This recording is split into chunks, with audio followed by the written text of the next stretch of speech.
সংসদ নেতা, গণমানুষের নেতা, দুটি বন্ধুপ্রতিম দেশ মালয়েশিয়া এবং ভারত সফরে গিয়েছেন এবং ফিরে এসে বিবৃতি দিয়েছেন যে বাজেটের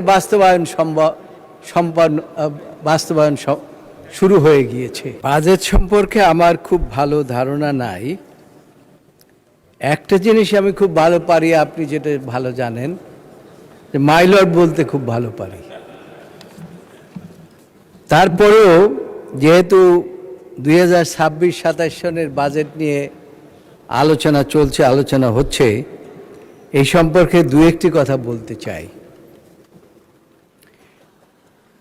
আমার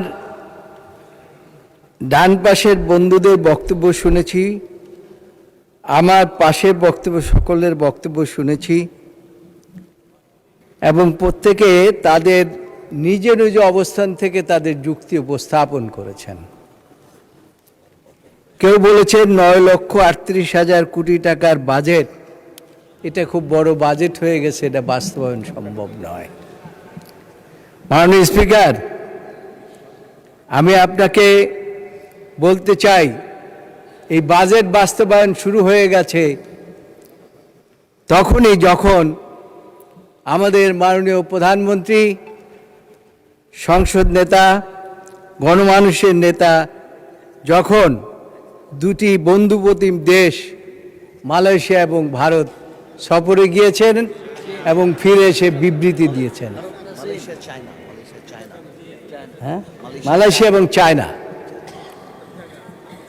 এই দুইটি অঞ্চল বাংলাদেশের অকৃত্রিম বন্ধু এবং সেখানে তিনি গিয়ে এসে আজকে যে বিবৃতি দিয়েছেন, সেই বিবৃতি প্রমাণ করে যে বাজেটের